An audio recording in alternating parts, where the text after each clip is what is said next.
Kaz behind, Kaz here, Kaz here.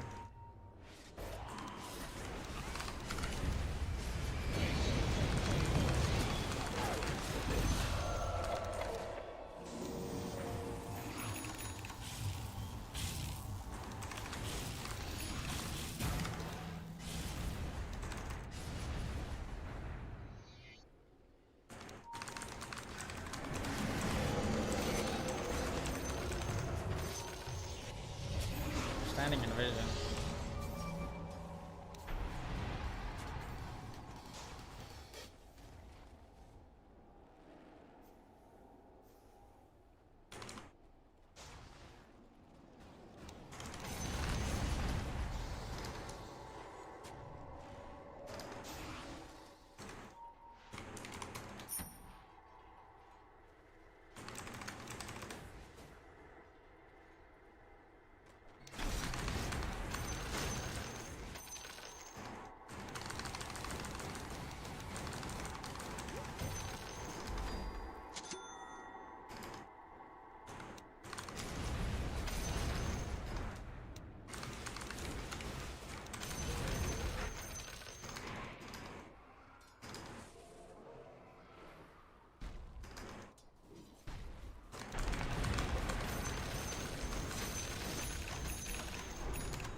Log coming.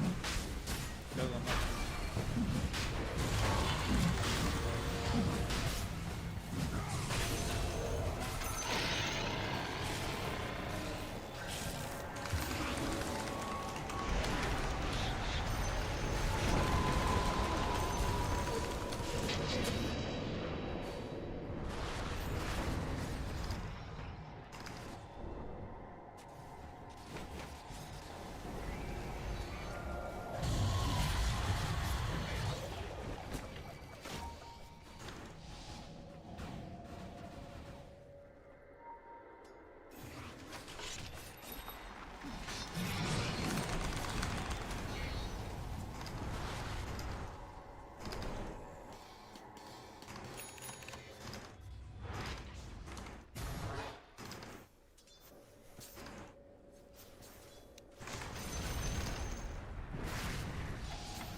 should be worth it.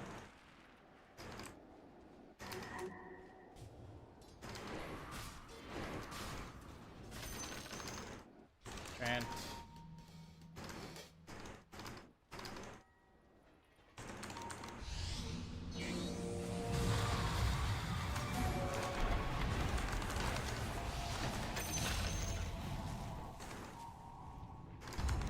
Yeah, sleeping. Go back to this vision.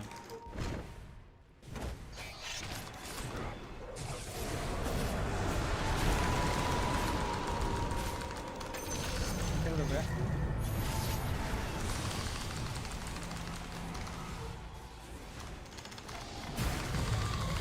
Bro, what am I doing? Fucking hell.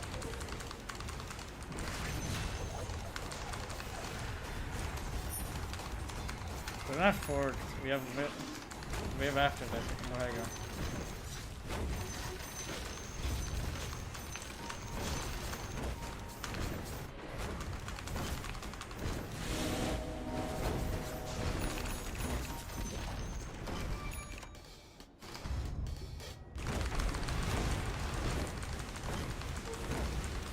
Let me region from the left.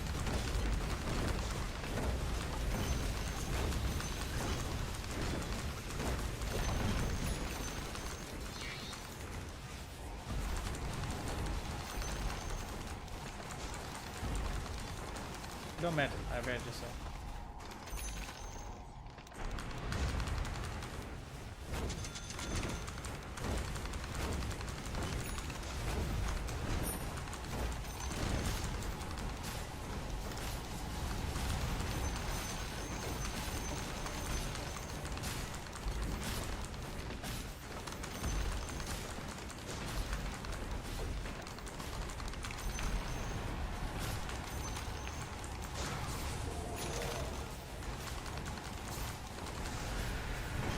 I have MTV in courier. I think they're okay. Cutting wave.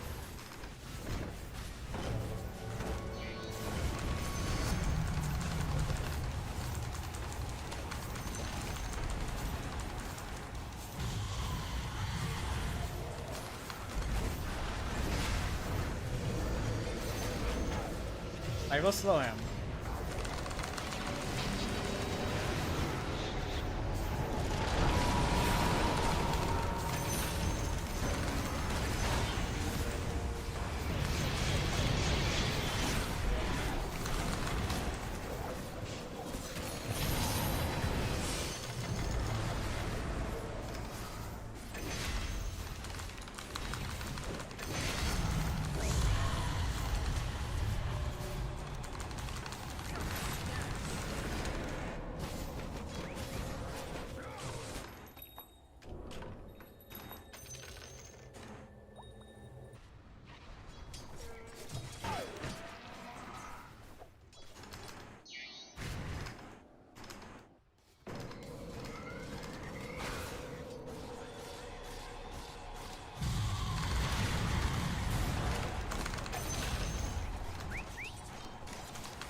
Not gonna lie, I think me and Io solo carried this game. Everyone else is just jerking off. A flame man.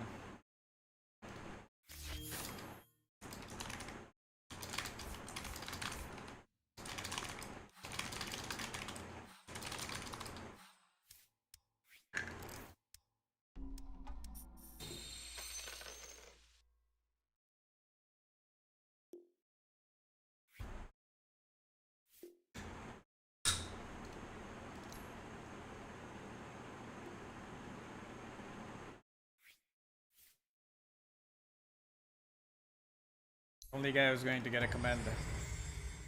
Another wink. These two dogs deserve to be reported. This guy and this guy.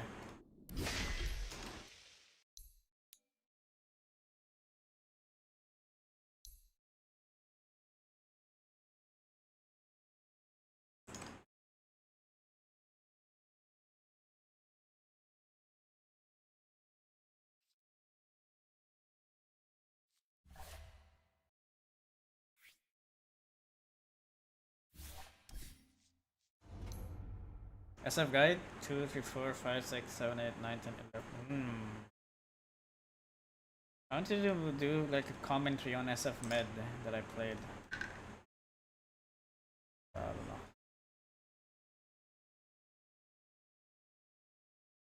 Boots on Venom?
Should I play more? Maybe one last game, let's go.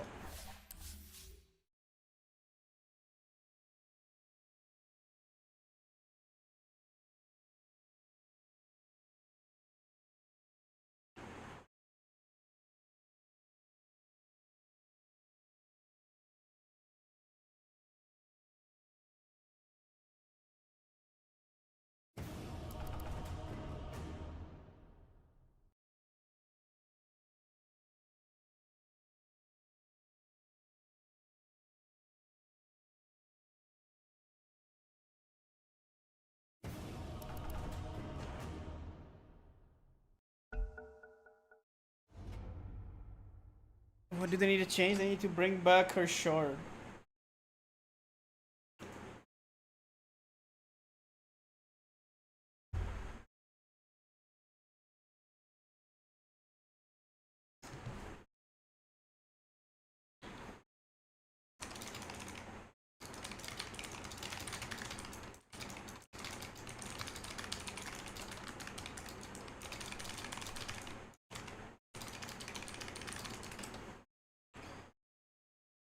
What's up? Warfenstein.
Oh my fucking god. It's the same Tinker player. Kill me. Treant.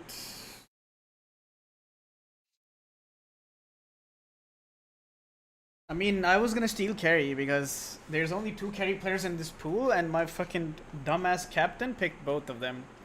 So, you know how it goes.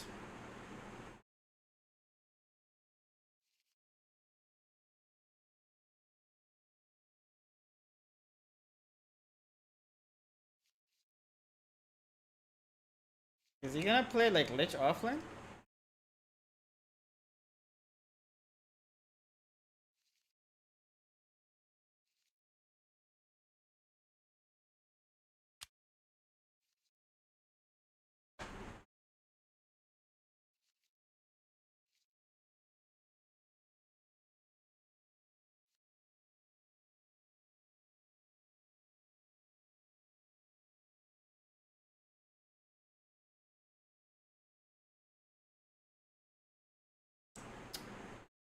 I'm supposed to pick here.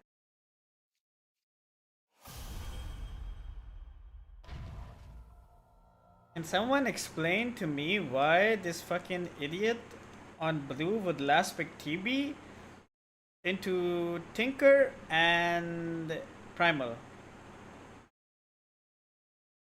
Is he just dumb? Possibly.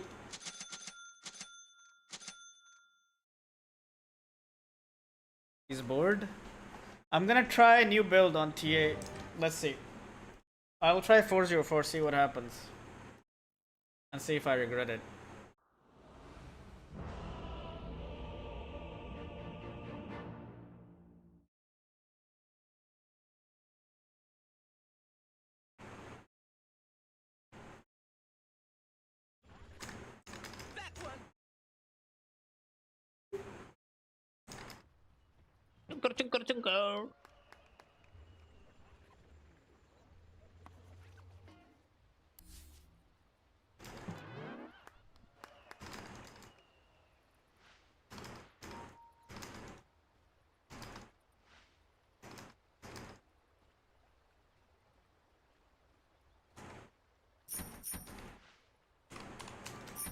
Даже скалы они придут, hello. Меня никто не слышит?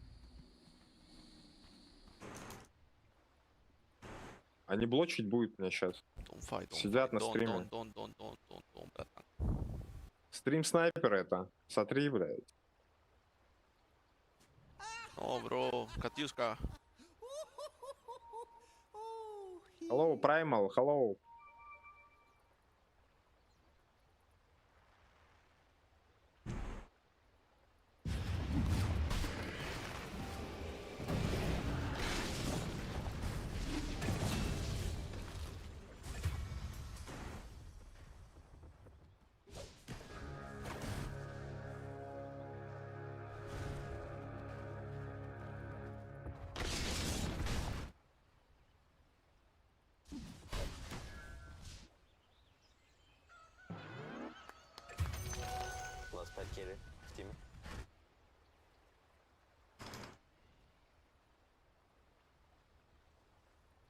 No! Bro, you did leave.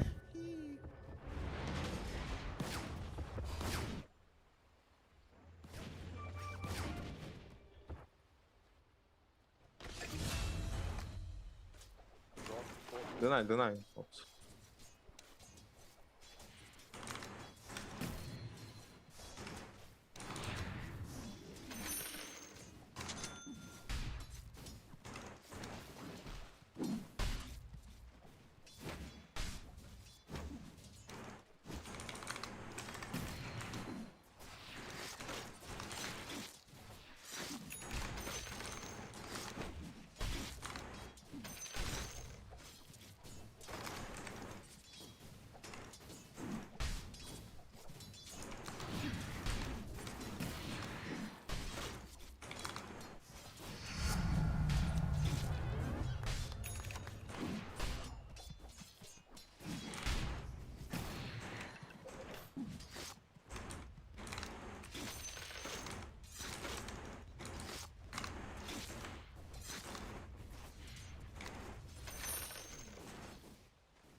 this'll work.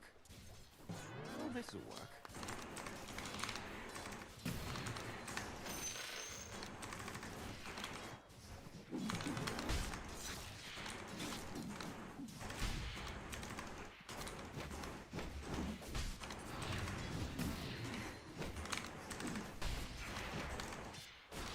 Can you tell me why a fucking this Dark Ruler hero has more attack speed than a range hero, than an agility hero?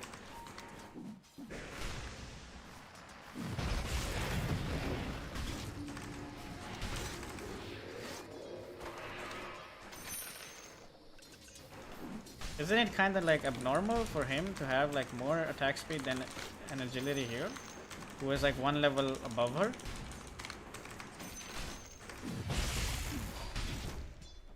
Like, he has more attack speed than I do. Oh, this'll work.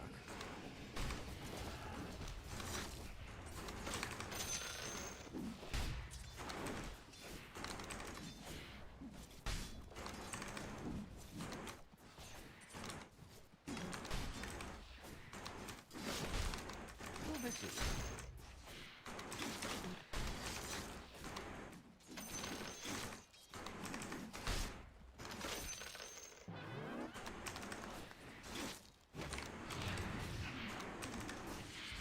All right.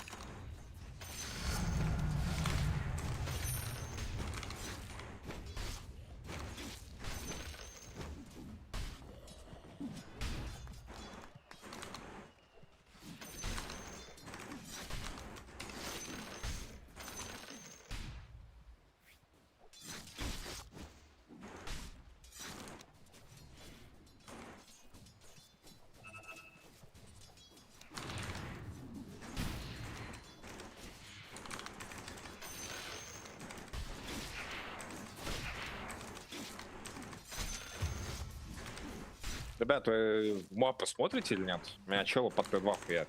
Как так?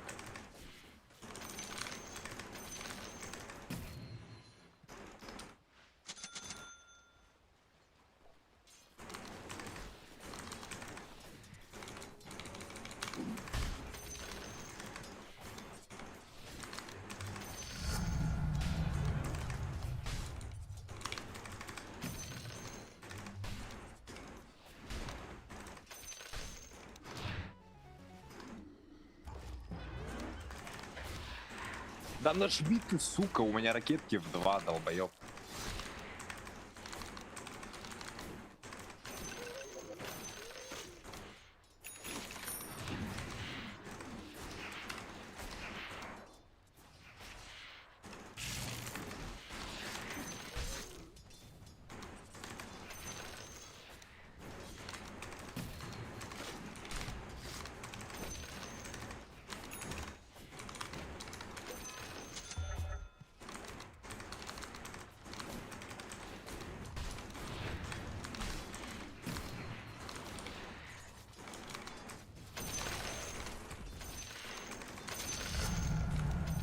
Сильный смог, ребят.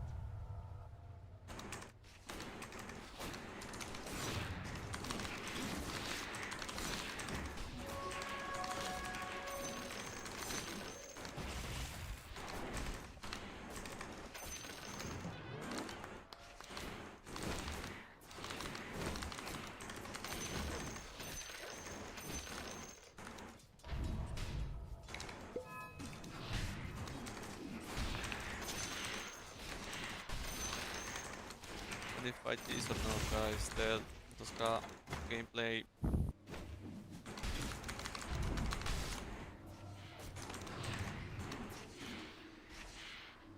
Okay, no.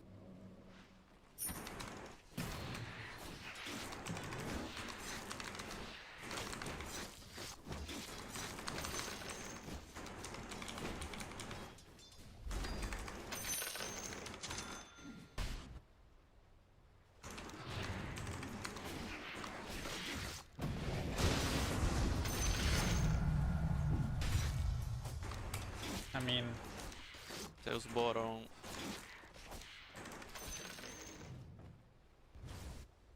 if you cannot fucking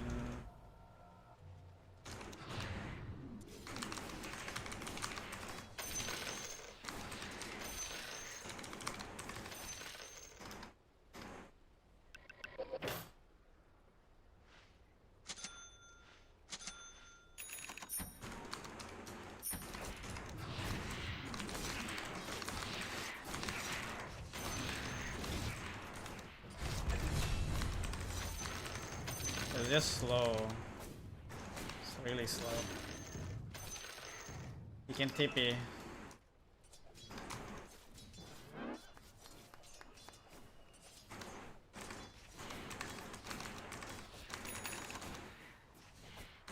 Kidding me?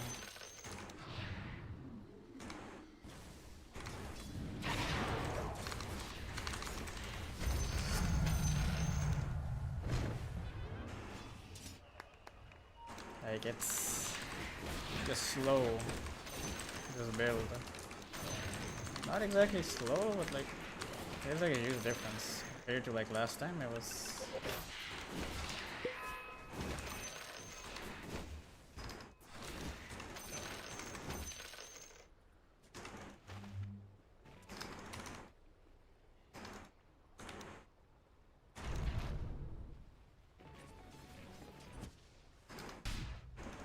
Yeah, 044 is definitely faster by a landslide.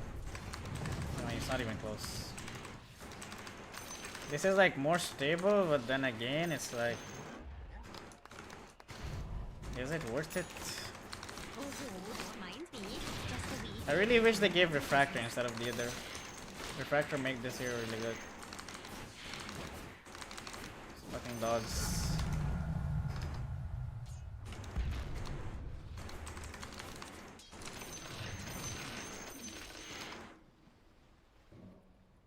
Magnus has Soul Ring with Empower Max.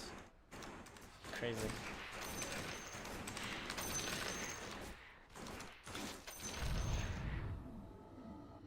I don't feel like I'm fat, honestly.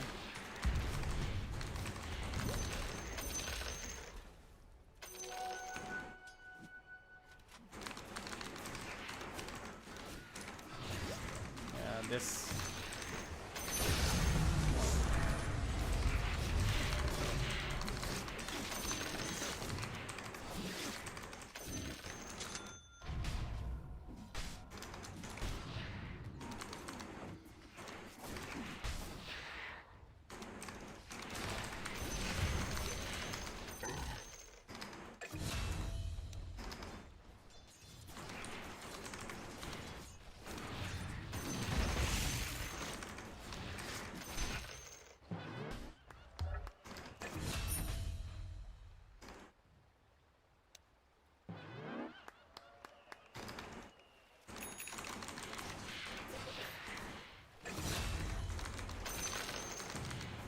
Ой, а зачем ты МК пикнул?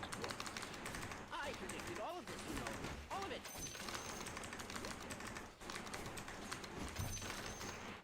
Хорош, хорош.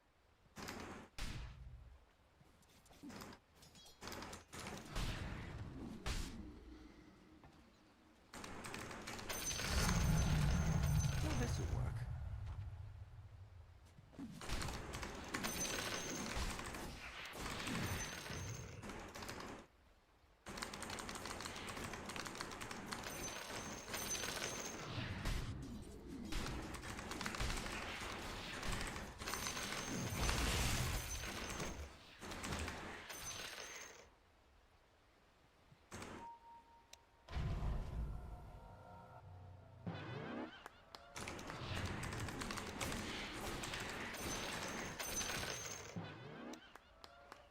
I think they're gonna gank me next wave.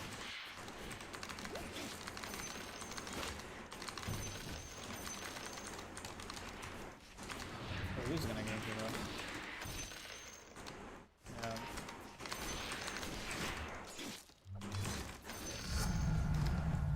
TP, you got death, guys.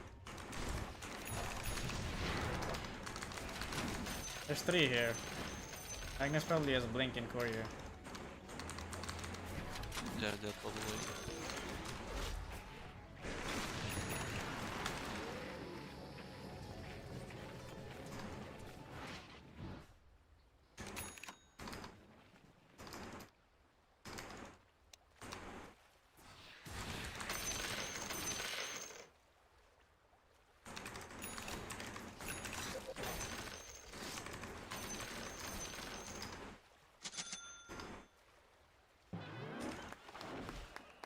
What the fuck? Why is he not farming this? And why is he here? Like, it's so annoying that he just farmed this.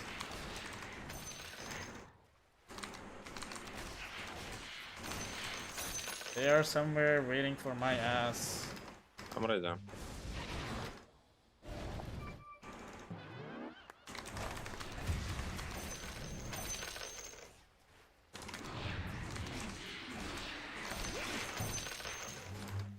this'll work. Leave you bleeding, guys. Bye.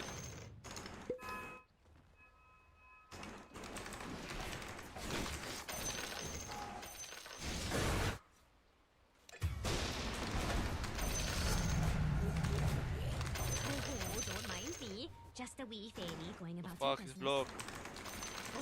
Don't mind me. Just a wee fairy going about her business. Он наебал, я там закачал просто. Подвиздом надо.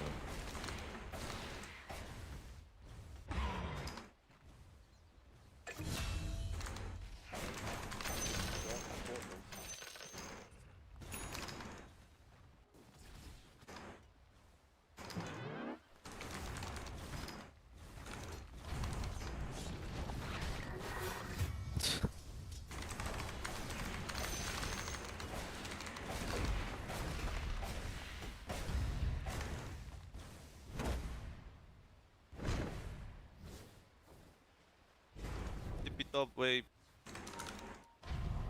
Go start top, guys. Окей. I'm check.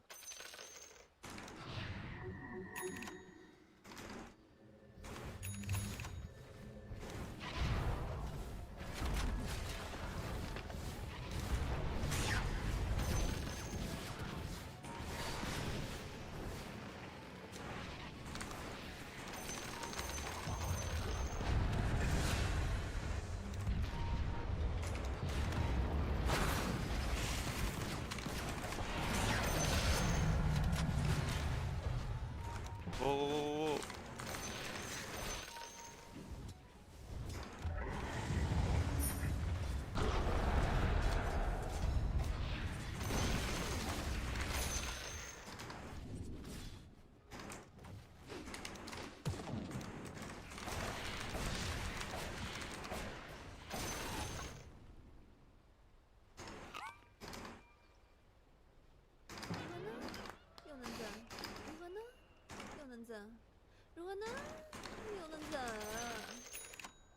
Never had a chance. Tinker. No. I'm not ready.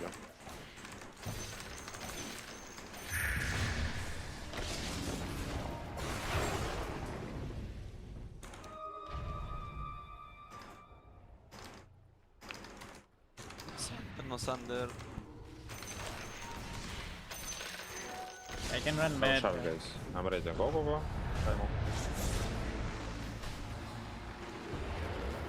RP.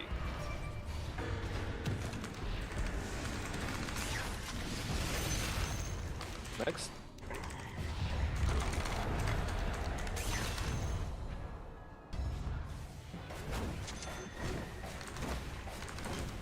Hit me out. Oh, no Sander, go Sander. Follow.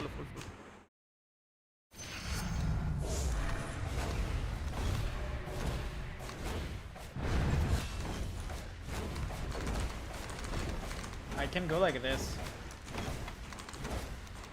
Come. Bro. Magnus up. Yeah.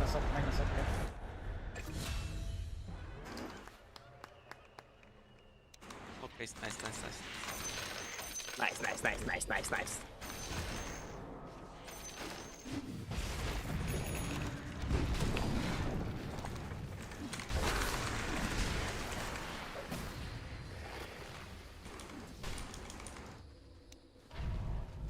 Sales old.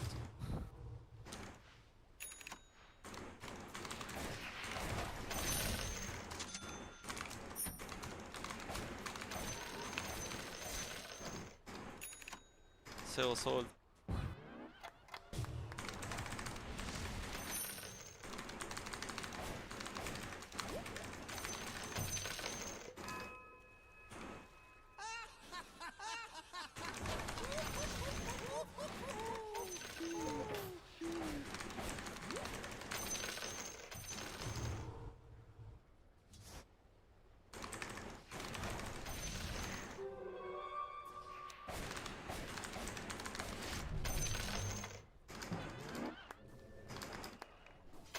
Guys, push bot so we can open tower. I can hit.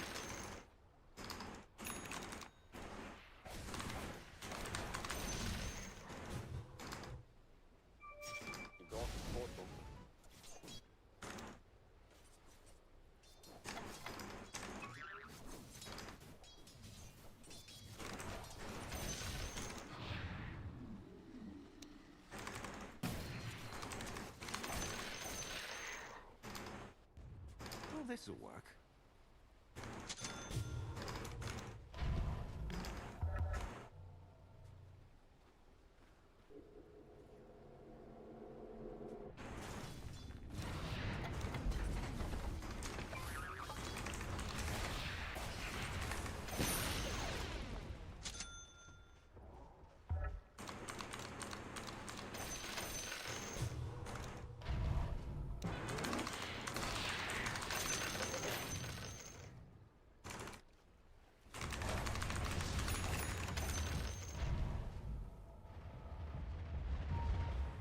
Can't come there.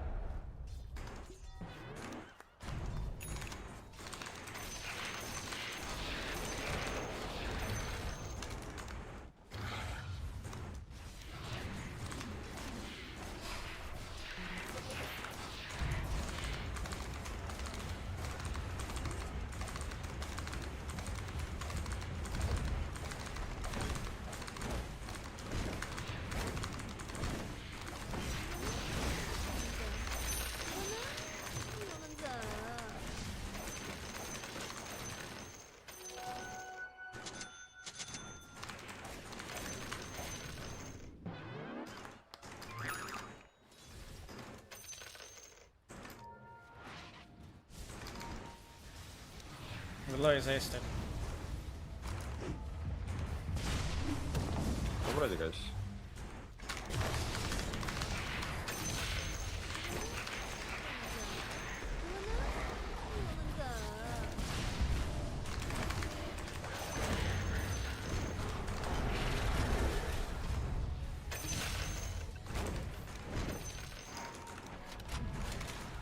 TP is coming. Behind. No, he's not behind. He's there. He's there. There.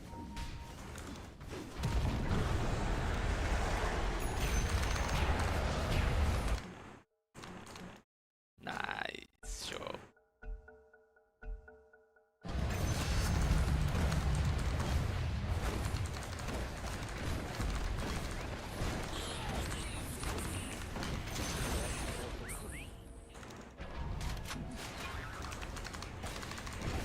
Tinker.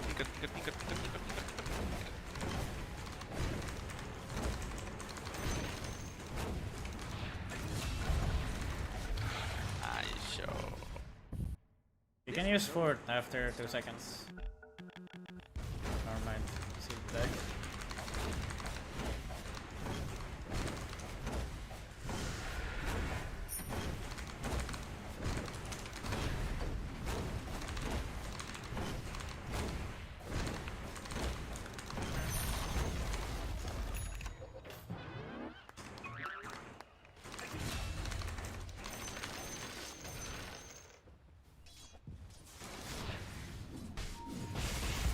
Tormento rush?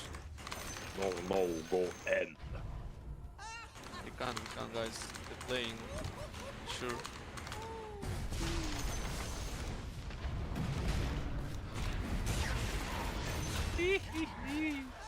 Easy.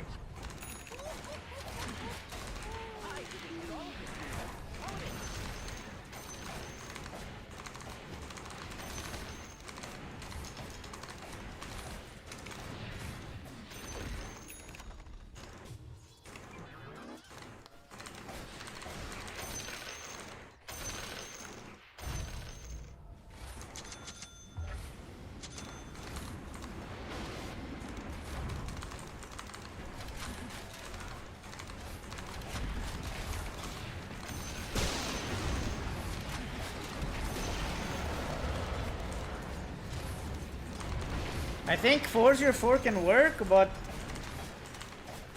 it just feels much slower than last patch. Like the dopamine is not there. But I'll try more games of 404. See what happens. Maybe play like 20 games of 404.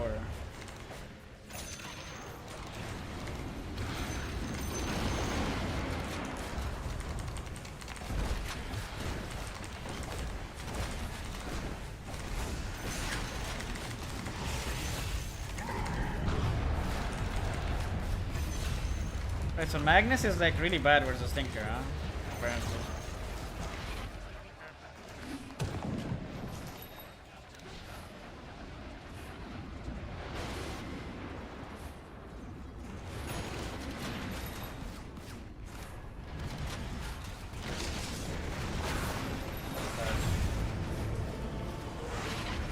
Messi!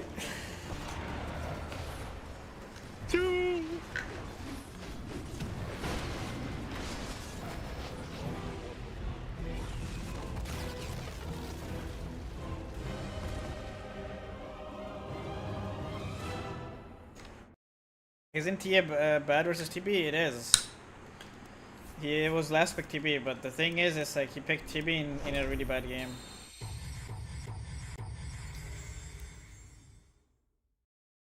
So I had like 5k at 10. 404. I felt like I couldn't really do much in lane. Magnus and I'm just like trading farm.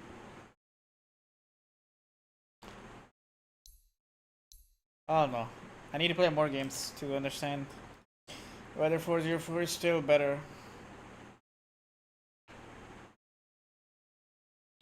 I feel like if you can make it out of your lane, 044 or 144 is like much better. But if you think your lane is just like hard, then maybe it's better to just go 404.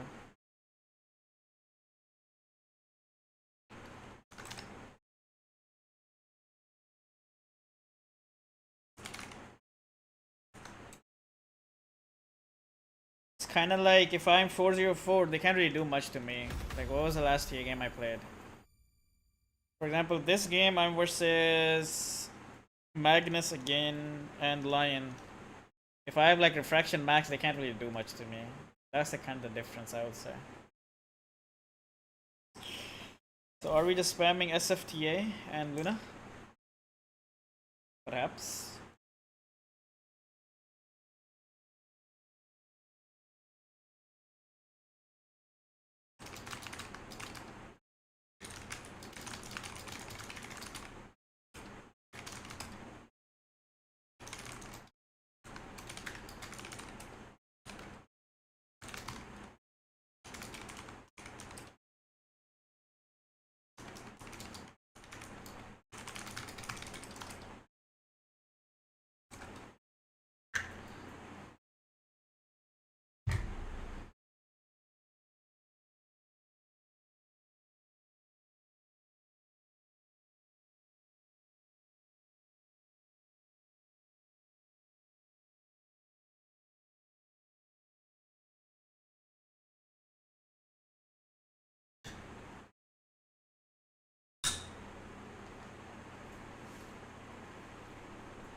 Chit chatting with the girl? No.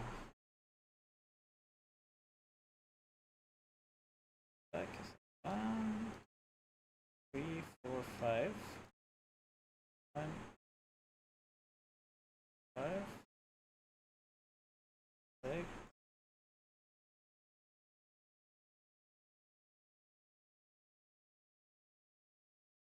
7.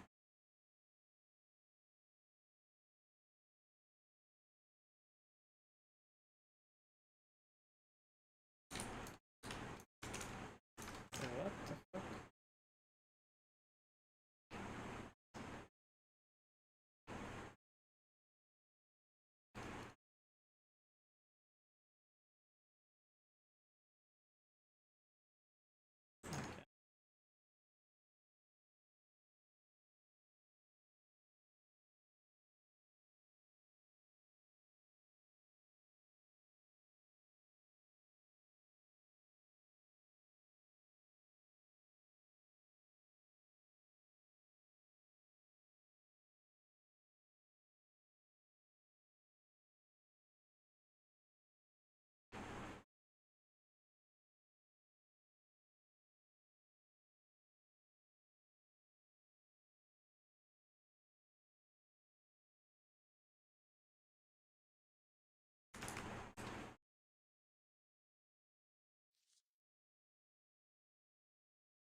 Alright guys, I'm done. Thank you for watching. I'll stream tomorrow. Longer stream tomorrow. Bye bye. Oh. Hello there, Mr. Coach. Thank you for all you do for us. Even your free stuff really helps the climb. I appreciate you. Thank you, my friend. Appreciate the support and your comment. What in the Veep coded playlist is it? There's not a single Veep song in this playlist. This is like one song. Everything else is it's not a single Veep song. What do you mean? Trying to say something?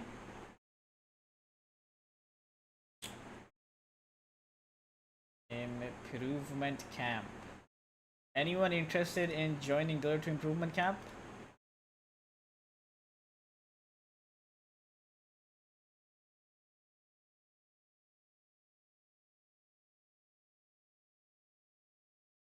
I guess not.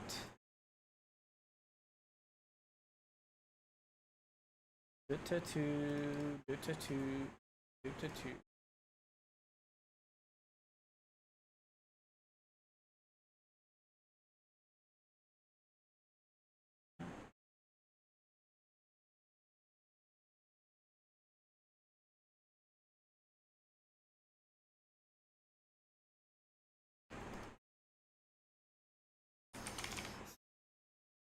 Rip coordinator? Wait, no way. What date is? Wait, big update. Big. Battle Pass 8.0. When will you start your stream tomorrow? 3, 6. Like basically 6 hours earlier than now. 6 hours earlier than now, or 6, 7, 8. Something like that between those hours.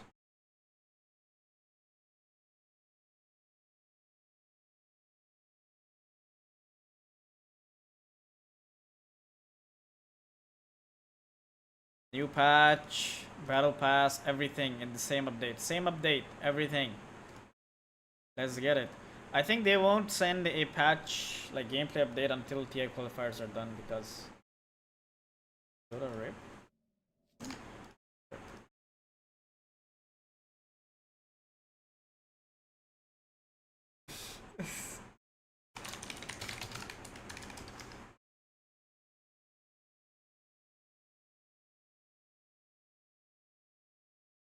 Can we see some Invoker mid? There you go. I really want to play Invoker mid. I feel like this year seems really fun on paper. It would be really fun to play it, but scared.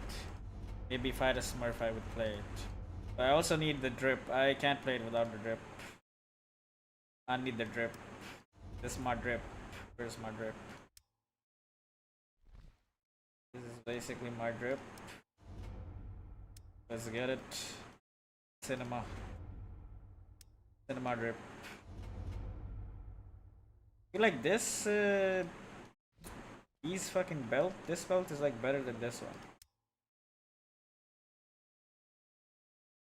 And fuck people. Like Zord seems really fun. All you have to do is fucking hit creeps, press Sunstrike, press ice wall, farm creeps, enjoy life. Buy hammer, take tower, farm with hammer, buy rod, press rod, plus your combo. I mean, it's brain dead. Also, I hate playing with Invoker mid because he doesn't rotate. I think on paper, on paper the Invoker player probably has a lot of fun. Yo, we're getting like a big ass update. It has to be. It has to be Battle Pass. There's no way it's not.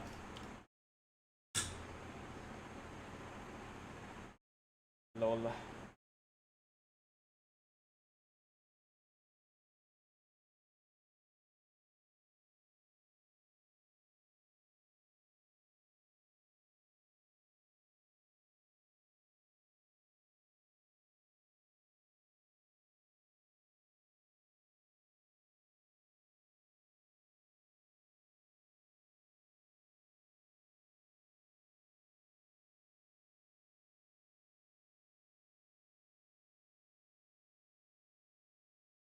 Average Invoker lifestyle. I mean, it's the best.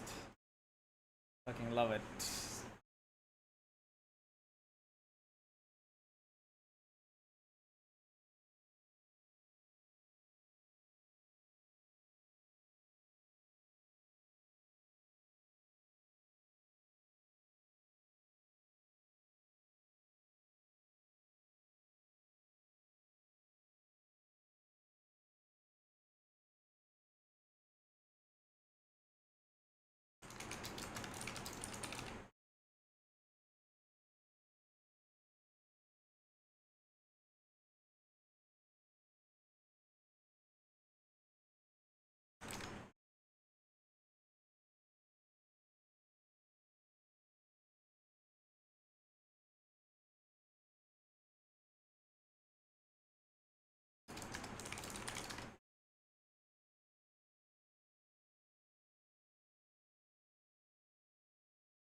get an update?